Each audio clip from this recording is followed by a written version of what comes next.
I was constantly losing jewelry and cash that I kept in our home safe.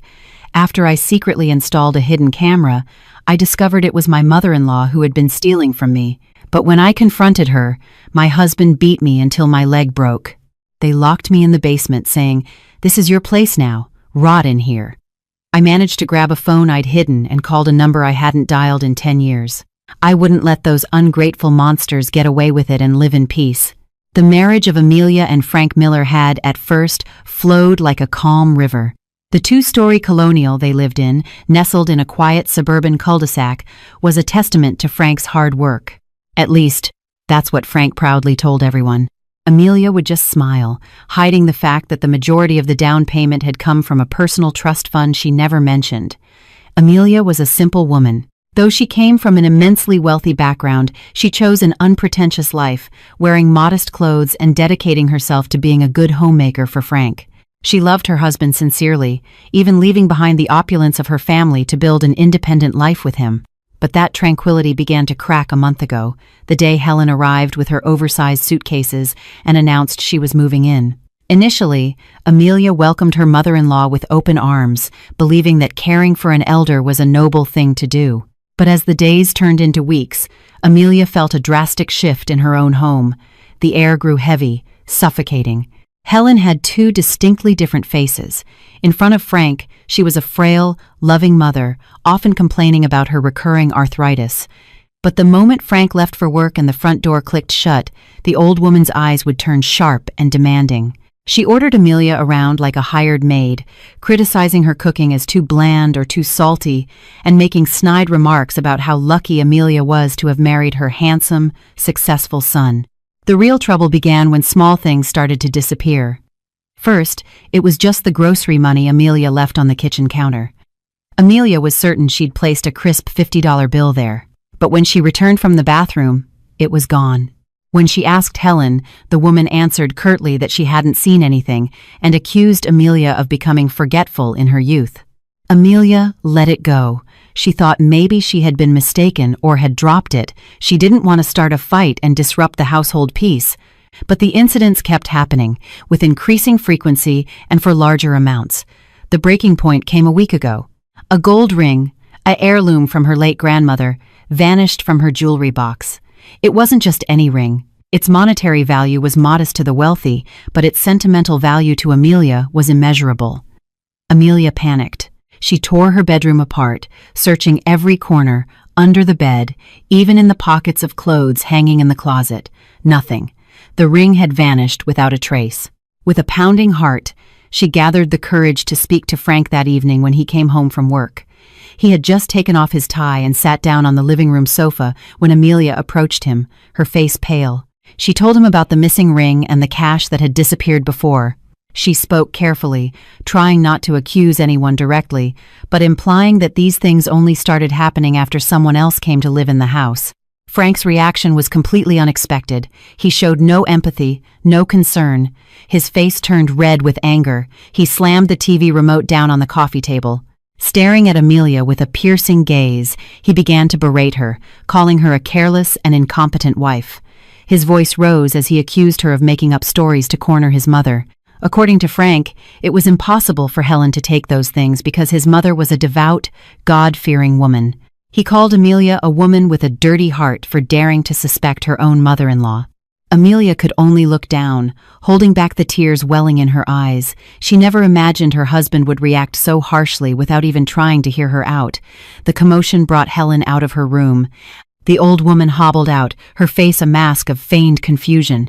Upon hearing Frank's complaints about Amelia's accusations, Helen immediately collapsed to the floor, wailing hysterically. She beat her own chest, screaming that she'd rather be dead than be accused of theft by her daughter-in-law. She lamented that she knew she was just an old burden, so it was only natural that Amelia would try to kick her out by slandering her. Helen's acting was so convincing that it made Frank even more furious with Amelia. The night ended with Frank yelling at Amelia to apologize and kiss his mother's feet. To de-escalate the situation, Amelia performed the humiliating act, though her heart screamed in protest. The next day, the atmosphere in the house was incredibly tense. Amelia chose to remain silent, doing her chores like a robot. In the afternoon, Rachel, Frank's younger sister, came to visit. Rachel was a young woman whose lifestyle far exceeded her income. She arrived with a sweet but fake-feeling smile, greeting her mother with a tight hug. Amelia served coffee and cookies in the living room, trying to be a polite host. Rachel chattered on about her friends who had just returned from a vacation in Europe and how much she wanted a trendy new handbag. As Amelia was pouring coffee into Rachel's cup, her eyes caught a glint of something peeking out of Rachel's open purse on the table. Amelia's heart seemed to stop. She recognized that sparkle. It was a gold brooch shaped like a jasmine flower with a small diamond in the center. The brooch was part of Amelia's collection, which she kept in a small safe in their walk-in closet. Amelia was positive she had locked the safe, and she always kept the key with her, or hidden in a place only she knew. How could that brooch be in Rachel's purse? Amelia struggled to control herself. Her hand trembled slightly as she placed the coffee pot back on the tray. She didn't confront Rachel right then and there. She knew her position was weak. If she accused Rachel now, Rachel would deny it, and Helen would start her drama all over again. Frank would undoubtedly defend his sister and mother. Amelia needed hard evidence, undeniable proof that would shut them all up. Amelia slowly backed away toward the kitchen, leaving the mother and daughter laughing in the living room. In the kitchen, she leaned against the cool wall, her breath coming in ragged gasps. She now understood her enemy wasn't forgetfulness or carelessness, but greedy human beings living under the same roof. She realized the key to the safe she had so carefully hidden must have been found, or perhaps duplicated. The thought sent a chill down her spine. The house that was supposed to be her sanctuary now felt like a den of thieves. Amelia reached into her pocket and pulled out her smartphone. With trembling but determined fingers, she opened an online shopping app. She typed hidden mini camera into the search bar.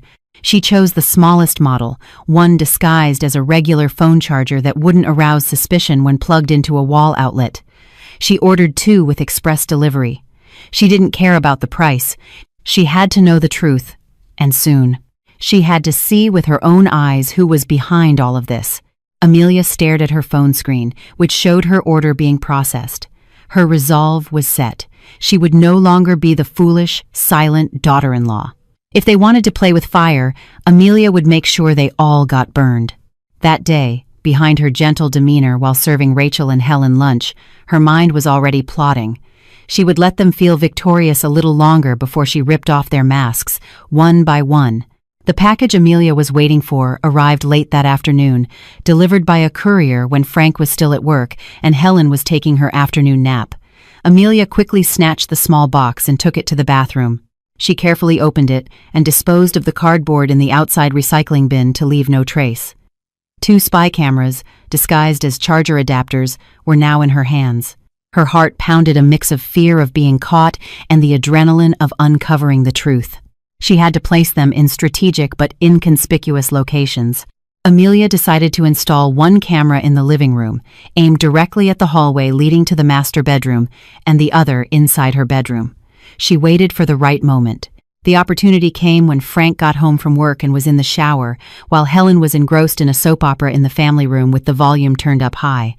Amelia slipped into the bedroom and plugged the first camera into an outlet next to the vanity, a perfect position to view the closet where the safe was. Its uncanny resemblance to a phone charger meant no one would suspect the tiny lens hidden within. She had already disabled the indicator light through the app, so the device appeared inert and harmless. After setting up the one in the bedroom, Amelia went to the living room. Pretending to dust near a side table, she quickly swapped the old phone charger with the second spy camera. Its position was strategic, monitoring anyone entering or leaving their private area of the house. After ensuring everything was connected to the app on her phone, Amelia breathed a sigh of relief. Now, these digital eyes would be silent witnesses to everything that happened in the house, 24/7. She hid the app inside a locked folder on her phone, making sure Frank wouldn't accidentally find it if he ever borrowed her device. That evening, the house felt normal. Frank ate dinner heartily without much conversation, while Helen chattered on about a neighbor she found arrogant. Amelia responded minimally. Her mind wasn't at the dinner table, it was on her phone screen and what she might discover. After dinner, Frank complained of being tired and went to bed early. Amelia followed him into the bedroom. She deliberately left her wallet, containing a significant amount of cash, on top of the vanity, as if she had forgotten to put it away. She also left the closet door slightly ajar, revealing the small safe inside. It was bait. The clock struck 1 a.m. Frank was fast asleep beside her, his soft snores rhythmic. Amelia lay on her side, facing away from him. Her eyes were closed, but she was fully awake. An hour passed. There was no sound other than the chirping of crickets outside and Frank's breathing. Amelia began to think nothing would happen tonight. Maybe the thief was taking a night off, or felt satisfied with their previous hauls. But just as sleep began to creep in, Amelia heard the bedroom door creak open with extreme slowness. She held her breath, not daring to move a muscle. She kept her eyes shut, regulating her breathing to mimic someone in a deep sleep. Footsteps approached, so light they were almost silent, like a cat stalking its prey. Amelia sensed someone near the vanity. Her heart raced so fast she was afraid the intruder would hear it. She heard a drawer open, then the faint jingle of keys. Amelia knew that sound. It was the key to the safe. In the darkness under the covers, Amelia slowly cracked her eyes open, peeking through a tiny gap. She couldn't see clearly in the dim room, lit only by a sliver of moonlight through the curtains. But she didn't need to see directly. She had the camera recording. She waited until the figure left the room. After a few minutes that felt like an eternity, the person finally slipped out, closing the door with painstaking care. Amelia waited another 5 minutes to be sure. Then, she slowly reached for her phone, which she had hidden under her pillow. With hands shaking violently, she opened the CCTV app. She rewound the footage to 10 minutes ago. Her screen displayed a crystal-clear, black and white night vision image. The bedroom door opened. Helen entered, wearing her nightgown. The old woman's face looked cold and focused, nothing like the frail, sickly woman she pretended to be. She walked purposefully towards the closet. What made Amelia's blood run cold was what happened next. Helen pulled a key from her pocket, a duplicate, made who knows when, and easily opened Amelia's safe. On the screen, Amelia watched as Helen took a stack of cash Amelia had saved for emergencies, as well as a white gold necklace. Helen held the money to her nose and inhaled deeply, a grotesque sneer on her face, before stuffing it into her pocket. Amelia felt sick watching such naked greed. But the night's shock wasn't over. The video continued to play. Just as Helen was about to close the safe, the bedroom door opened again. Frank walked in. Amelia clapped a hand over her mouth, stifling a scream. On the screen, Frank saw his mother holding the cash and jewelry in front of the open safe. He wasn't angry. He wasn't surprised. He simply grinned. He approached his mother. Through the camera's sensitive microphone, Amelia could hear their whispers clearly in the dead of night. "Get a good haul tonight, Mom?" Frank chuckled softly. "Not bad, Frankie. Your wife is a fool. She saves so much but never notices it disappearing bit by bit," Helen replied, handing Frank several $100 bills. Frank took the money and smelled it. "Good. Take it all, Mom.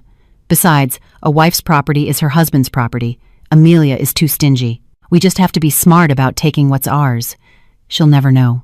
And if she does, she won't dare stand up to you. I'll handle her if she gets whiny." Those words hit Amelia harder than any physical blow. Her husband, the man she had respected and served with all her heart, was an accomplice to the thief plundering her home. Frank didn't just let his mother steal. He enjoyed the profits and actively supported the crime. Frank had betrayed their marriage in the most despicable way. Tears of rage streamed down Amelia's cheeks. Her body shook violently, not from fear, but from a sudden, overwhelming surge of disgust and hatred. She felt like an idiot. All this time, she had been sleeping next to the enemy. She had cared for and fed the snakes that were now strangling her. Unconsciously, her hand bumped a glass of water on the nightstand. Crash! The glass fell and shattered on the hardwood floor. The sound was deafening in the silence of the night. On her phone screen, Amelia saw the recorded versions of Frank and Helen jump in surprise. But in the real world, the bedroom door was suddenly thrown open with a violent bang. The light flickered on, blinding Amelia. Standing in the doorway were Frank and Helen. Their faces were pale with shock, which quickly morphed into guarded suspicion when they saw Amelia sitting up in bed, clutching her phone. They saw the shattered glass on the floor. Then their gazes shifted to Amelia's tear-streaked face, her eyes blazing with fury. Amelia no longer looked down. She lifted her head and stared directly at her husband and mother-in-law. That night, the masks had come off, and the real war had just begun. The atmosphere in the master bedroom instantly became a silent, deadly battlefield. The scattered shards of glass reflected the harsh overhead light, creating sharp glints that matched the tension in the air. Amelia stood beside the bed, her hand gripping her phone so tightly it was her only shield. Across from her, Frank and Helen stood frozen. The shock on their faces slowly gave way to something else. There was no shame, no guilt for being caught red-handed. Instead, their expressions twisted into raw fury, as if Amelia was the one at fault for interrupting their little party and exposing the rot they had hidden so well. Amelia refused to let fear rule her anymore. She held up her phone, displaying the screen that was still playing the video of their crime. Her voice trembled with rage as she declared she knew everything. She listed their sins one by one: the missing grocery money, her grandmother's ring, and the disgusting conversation they just had in front of the safe. She demanded an explanation, an apology, and the return of everything they had taken. She thought that with such solid proof, Frank would fall to his knees and beg for forgiveness, or at least feel some remorse. But her hopes were shattered when a cynical smirk spread across her husband's face. Frank stepped forward and swatted her hand, sending the phone flying onto the bed. He laughed, a condescending sound, calling her an ungrateful wife. According to Frank, everything in this house was his as the head of the family, so he had the right to do whatever he wanted with it, including sharing it with his mother. Helen, emboldened by her son's defense, joined the attack. The old woman lunged forward and, without warning, slapped Amelia hard across the face. The sound echoed in the quiet room. Amelia's cheek stung, but the pain in her heart was far worse. Helen screamed curses at her, calling her a disloyal daughter-in-law for daring to spy on her own family with a fancy gadget. For the first time in their marriage, Amelia fought back. She shoved Helen's shoulder to get her away. She screamed that she was not a cash cow to be milked, and then kicked aside. Amelia threatened to take the recording to the police and have them both thrown in jail for theft and domestic abuse. Hearing the word police, Frank's eyes darkened. The threat awakened the demon within him. He couldn't let his reputation and freedom be destroyed by his wife's whining. His gaze darted to the corner of the room where he kept his golf bag. In a swift motion, he grabbed a heavy iron from the bag. Amelia backed away in terror as Frank approached, the club in his hand. His look was no longer that of a husband, but of a predator, ready to eliminate its prey. She tried to run for the door, but Helen deftly stuck out a leg, tripping her. Amelia fell hard onto the floor. Before she could get up, Frank was standing over her. Without mercy, he swung the iron with all his might, aiming for her right leg. A sickening crack of bone echoed through the house, followed by Amelia's soul-tearing scream. An excruciating pain shot from her leg through her entire body, making her vision go white for a moment. Her leg was broken, her shin shattered by the cold steel.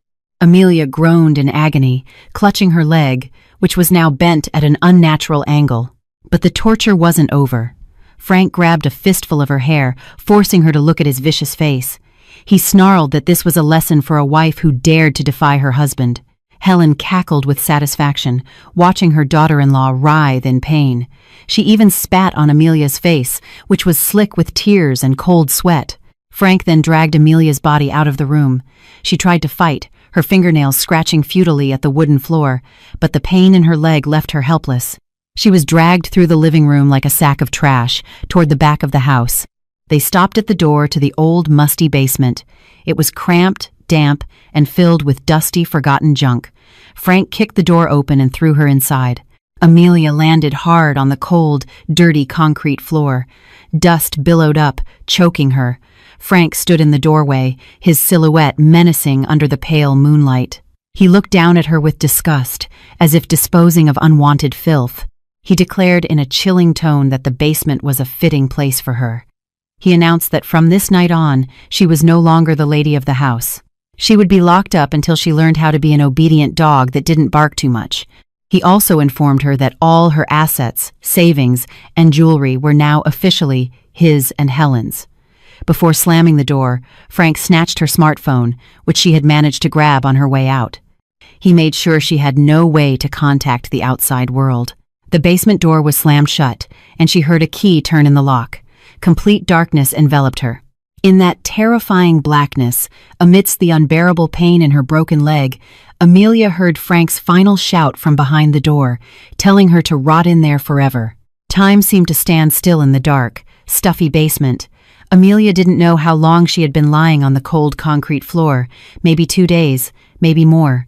The sharp pain in her broken right leg had turned into a hot, throbbing ache that radiated up to her thigh. Her leg was swollen to twice its normal size and was turning a deep, bruised purple. Without medicine, medical attention, or a single bite of food, her body was slowly giving out. Her lips were cracked and bleeding from severe dehydration. Her throat felt like it was being scraped with a knife every time she tried to swallow the little saliva she had left. Her only companions were the rats that occasionally squeaked and scurried in the corners and the musty smell of damp cardboard boxes.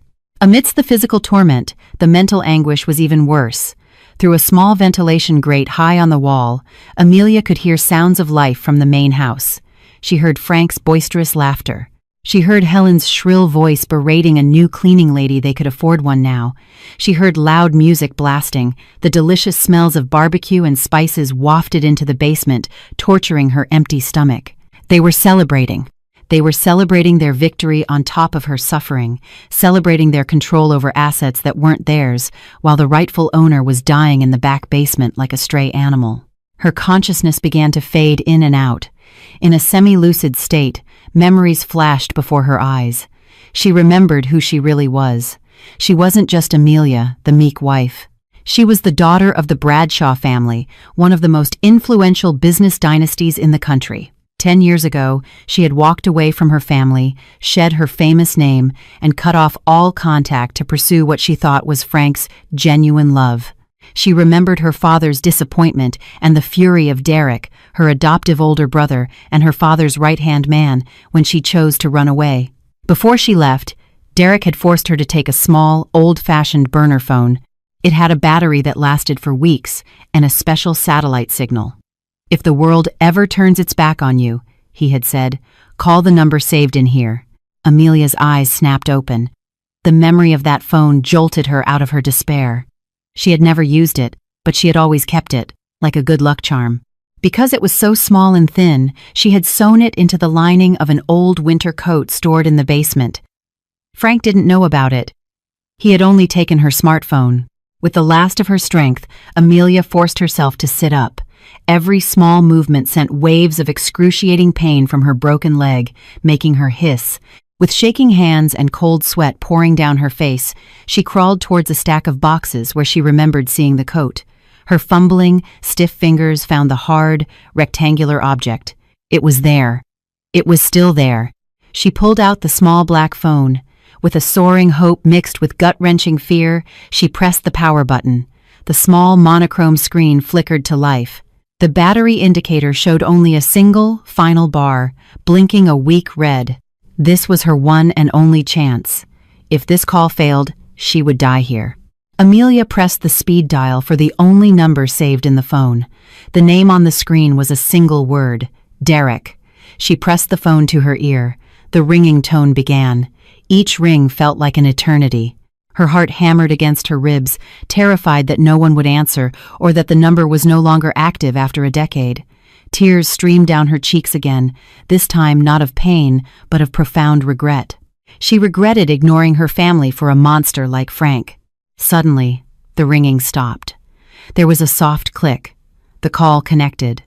A moment of silence from the other end. Then, a deep, cold, yet achingly familiar baritone voice. The voice that had always protected her. "Hello?" The voice was flat, but laced with a sharp vigilance. Amelia's throat tightened. She tried to speak, but only a hoarse gasp came out. She gathered all her remaining energy, forcing her vocal cords to work. "Derek," she whispered, her voice broken and weak, but filled with indescribable pain. There was a tense silence on the other end. Amelia could feel the sudden surge of urgency. Derek's voice changed, no longer flat, but filled with a terrifying immediacy. "Amelia? Is that you? Where are you? Why are you calling now?" he asked in a rapid-fire burst. Amelia didn't have time to explain everything. Her consciousness was slipping, and the phone's battery was blinking faster. She had to get the message across. "Help me, Derek," she stammered, tears dripping onto the filthy floor. "Frank and his mother, they locked me in the basement. My leg is broken.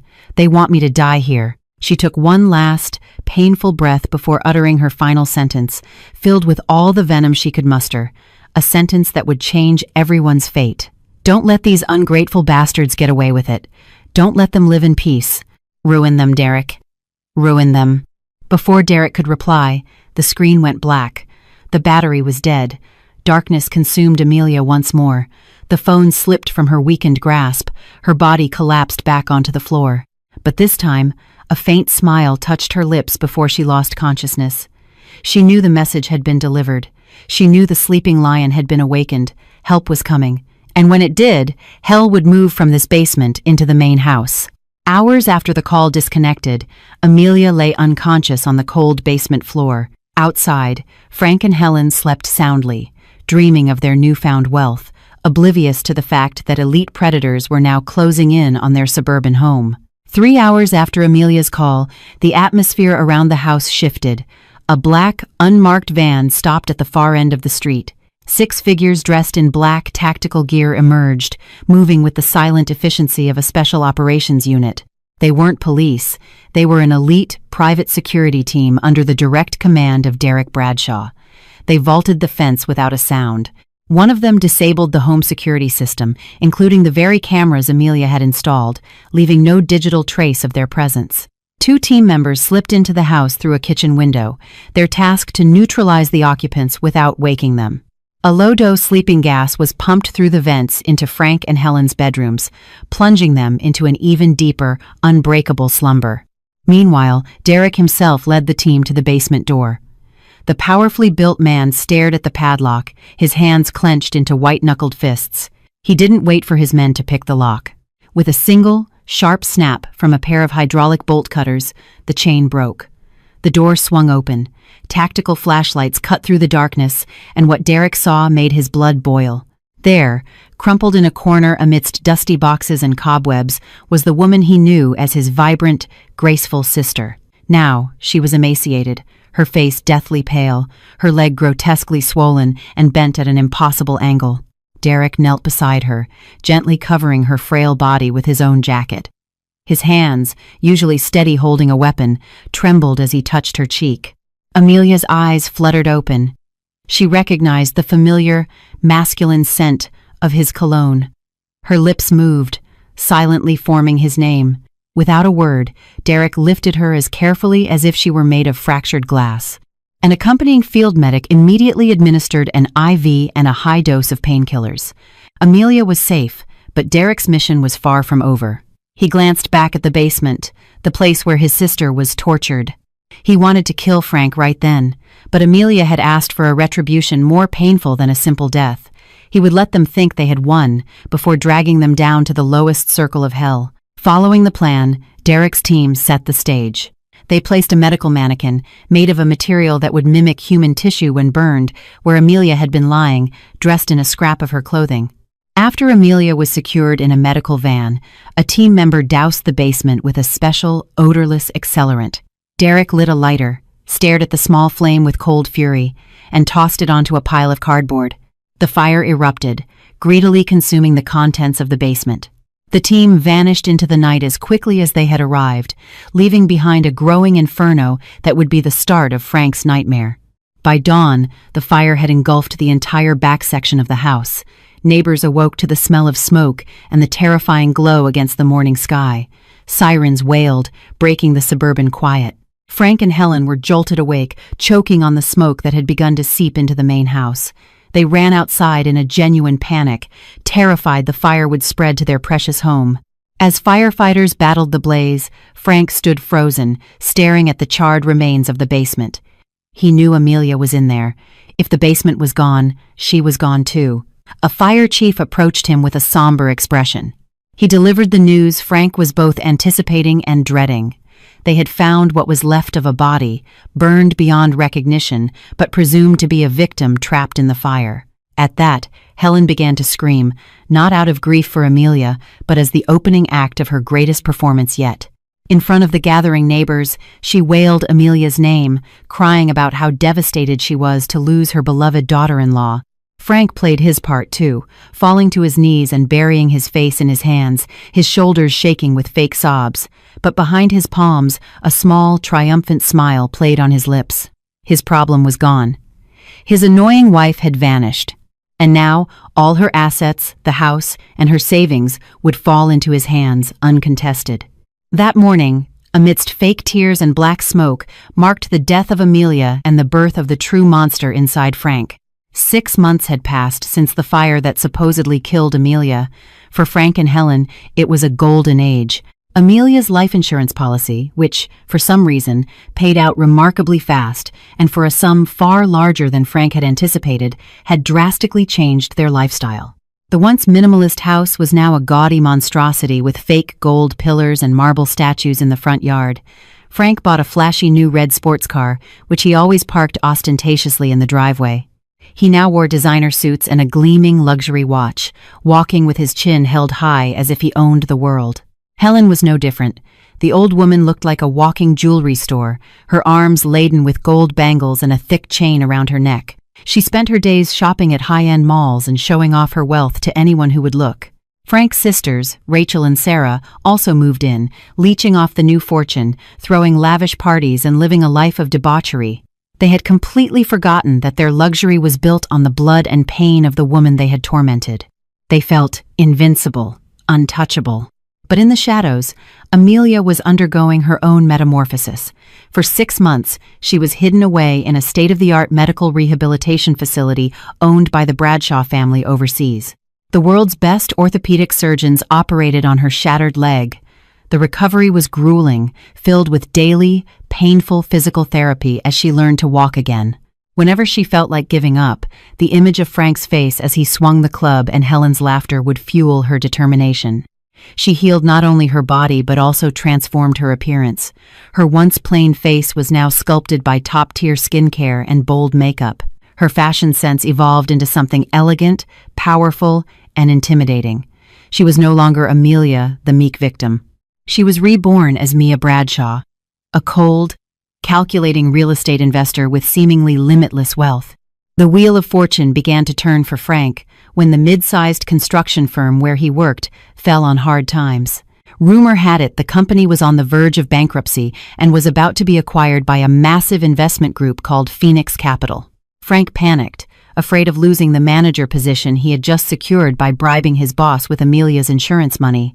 But then came news that the new owners would retain existing employees and even offer huge bonuses to high-performing managers. Frank's soaring ego convinced him he would be the new owner's golden boy.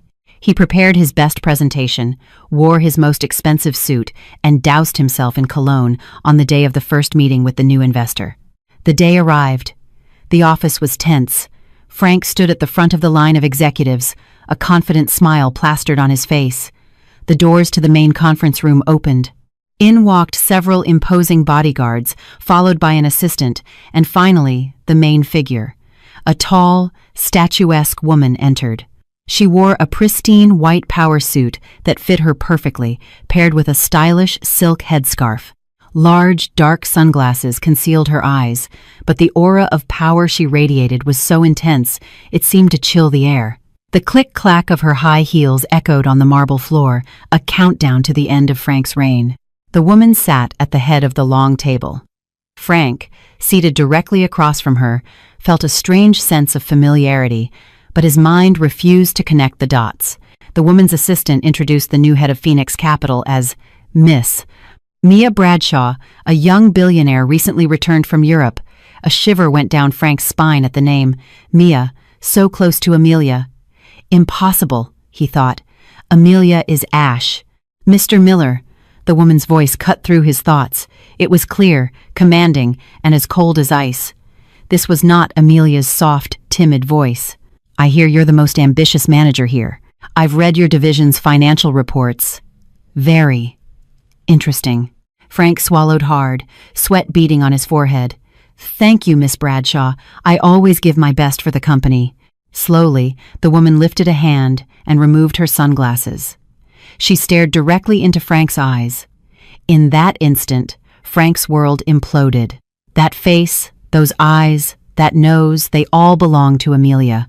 But there was no warmth there. Her gaze was empty, dark, and as sharp as a scalpel poised to flay him alive. Frank staggered back, his legs so weak he nearly fell out of his chair. Amelia? He stammered, his voice choked, his face ashen. The woman didn't blink. A chillingly faint smile touched her red lips. Amelia? She asked, her tone laced with a delicate mockery. I'm afraid you're mistaken, Mr. Miller. My name is Mia Bradshaw. I heard your wife passed away in a tragic fire 6 months ago. Faulty wiring, wasn't it? Or so the police report says. Her words were deliberate, heavy with unspoken meaning. Frank trembled, his mind racing. Logic told him Amelia was dead, but his gut screamed that the woman before him was a nightmare resurrected from the grave. Now, Mr. Miller, Mia continued, opening a thick file and ignoring his shock. As of today, your career is in my hands. We have a lot of work to do. I trust your legs are strong enough to keep up with my targets, unlike your poor, late wife's. That final line hit Frank like a physical blow. It wasn't a coincidence. This woman knew about Amelia's leg. Frank stared in horror as Mia put her sunglasses back on and signaled for the meeting to begin. He wasn't facing a ghost. He was facing something far more terrifying. The game of revenge had just begun. Frank's life, once a Cloud9 fantasy, quickly devolved into a living hell. The office, his former kingdom, became a torture chamber. Mia didn't fire him. She did something crueler. She buried him under an impossible workload, forcing him to manually audit years of old project files under the guise of testing his integrity. He worked past midnight every day, his eyes ringed with dark circles, his body wasting away from stress. Whenever he protested, Mia would fix him with a cold stare that silenced him. She'd make cutting, ambiguous remarks that struck at the heart of his dark secret. One afternoon, she commented, "Working until your bones ache is still better than being locked in a dark room with no food. Wouldn't you agree, Mr. Miller?" The words sent a cold dread through him. He was trapped, haunted by the paranoia that she knew everything. Meanwhile, at their garish home, Helen's life also began to unravel. A strange terror crept into the house. She constantly felt watched. Things would disappear, but only the items stolen from Amelia. The diamond ring she'd taken vanished from her drawer, replaced by a rotting dead rat. The peak of her terror came one stormy night. As she slept, wearing Amelia's favorite emerald necklace, she awoke to a cold, slick feeling around her neck. Thinking it was the chain, she reached up, only to touch not metal, but moving, scaled skin. She flicked on the lamp to see a small snake coiled around her neck. Her scream was blood-curdling. When her daughters rushed in, the snake was gone, and only the emerald necklace lay on the floor. From that night on, Helen was a wreck, paranoid and terrified of the dark. The final straw came 2 days later. Staring into her bathroom mirror, she saw words scrawled across the glass in what looked like dripping blood. "Enjoying a dead woman's fortune, are we?" Her heart seized. The image of Amelia's crying face as she was dragged to the basement flooded her mind. Guilt, long buried, rose up and choked her. She collapsed, unconscious. At the hospital, doctors diagnosed a stress-induced heart attack. When she awoke, she raved about Amelia's ghost coming for revenge, begging Frank to move and get rid of everything that belonged to her. But Frank, blinded by greed, dismissed her as delusional. He didn't realize the web Mia and Derek had woven was tightening around their necks. A week after Helen was discharged, a lavish invitation arrived at Frank's desk. It was for the annual Phoenix Capital Charity Gala, addressed to Mr. Frank Miller and family. Frank saw it as a sign that Mia was finally warming up to him, a chance to show off. He forced the still traumatized Helen to attend, along with Rachel and Sarah. They rented designer gowns and a new tuxedo, determined to look the part of a high society family. The night of the gala, the hotel ballroom was dripping with luxury. The Miller family swaggered in, oblivious to the strange whispers that followed them. The event began. As Mia took the stage, stunning in a blood-red gown, she smiled mysteriously, her eyes locking onto their table. "Good evening." Her amplified voice filled the room. "Tonight, I want to show you the foundation of this company. A foundation built on honesty and justice. But first, let's watch a true story of betrayal that happened right in our community." Frank frowned. The giant screens behind the stage lit up, not with corporate charts, but with grainy, black and white footage. It was the security camera recording from their bedroom.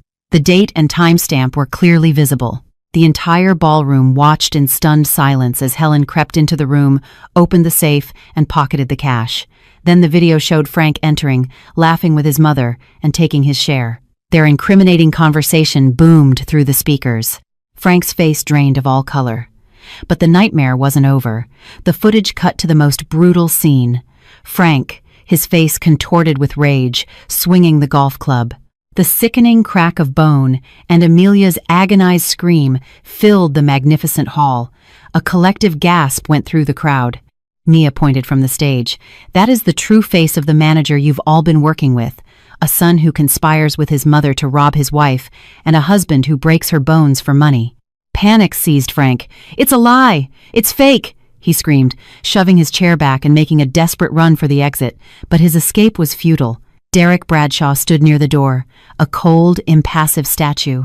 As Frank scrambled past, Derek casually stuck out his leg. Frank went flying, crashing face first onto the marble floor. Before he could move, Derek's polished leather shoe pinned his hand to the ground. At the same time, several men in police uniforms, who had been posing as guests, moved in, surrounding Helen, Rachel, and Sarah, who were now weeping hysterically. The party of their dreams had just become their public execution. The grand ballroom was now a silent courtroom. All eyes were on Frank, pinned to the floor like an insect. From the stage, Mia descended, her heels clicking like a metronome of doom. She walked through the parted crowd and stopped before him. Frank looked up, his last shred of denial vaporizing. In her cold eyes, he saw Amelia, the wife he thought he'd destroyed. "Amelia," he rasped, trying to play the victim one last time. "I'm so sorry. It was my mother. I missed you." He reached for the hem of her gown. Mia kicked his hand away with the tip of her shoe. She raised the microphone to her lips, her voice ringing out. "The woman named Amelia died in that basement. I am Mia Bradshaw, and I am here to claim what is mine." The name Bradshaw sent a shockwave through the room. The elites present knew that name, the dynasty behind it. They stared at Frank with a new level of contempt, realizing the magnitude of his foolishness. Mia then turned her attention to Helen and the sisters, reminding them of every stolen item, every meal they enjoyed while she starved. Cornered and humiliated, Frank lost what was left of his sanity. He let out a primal scream of rage and lunged, trying to attack Mia. But Derek was ready. In one fluid, brutal motion, he swung his leg and kicked Frank's right shin, the exact spot where Frank had struck Amelia. A loud, visceral crack echoed through the hall. Frank shrieked, a sound of pure, unadulterated agony, and collapsed, clutching his shattered, unnaturally bent leg. Karma, delivered in its most poetic form. Mia looked down at him, her expression unreadable. "That pain," she whispered, "just for him to hear, is nothing compared to the pain of being betrayed by the one you trusted most." The uniformed police swarmed in. They handcuffed Frank as he writhed on the floor. They cuffed a hysterical Helen and the sobbing sisters. As they were dragged out past a throng of flashing cameras from the press, who had been tipped off, the family's ruin was complete. Back in the ballroom, Mia stood tall, surrounded by a new circle of allies who now looked at her with awe and respect. The victim had become the victor. As the doors closed behind her tormentors, Mia took a deep, clean breath, finally free. Months turned into seasons. For Frank, time stood still in a damp, foul-smelling prison cell. He was sentenced to 15 years, but the real hell was his body. The leg Derek had broken became severely infected in the unsanitary prison conditions. He was a constant target, the lowest of the low in the prison hierarchy. The infection turned to gangrene, and to save his life, doctors had to amputate his leg below the knee. Every time he looked at the stump where his foot used to be, he was haunted by the memory of what he had done to Amelia. Helen's fate was no less grim. Weeks into her sentence, she suffered a massive stroke that left her paralyzed on one side and unable to speak. Trapped in her own body, she was completely dependent on the mercy of overworked prison staff. She spent her days lying in filth, weeping silently, consumed by a guilt that offered no escape. Her only connection to the outside world was a small TV in the prison common room. One day, a news report came on about a successful businesswoman. It was Amelia. She was radiant, poised, and happy, speaking at the dedication of a new affordable housing project she had funded. Helen stared at the screen, tears streaming down her face, her one good hand reaching out futilely. She understood then. Amelia had soared to heights she could never touch, while she had drowned in the filth of her own making. Outside the grim prison walls, life moved on. Amelia, now fully embracing her identity as Mia, stood on the balcony of her luxurious penthouse apartment, watching the sunset paint the city skyline. Derek stood beside her.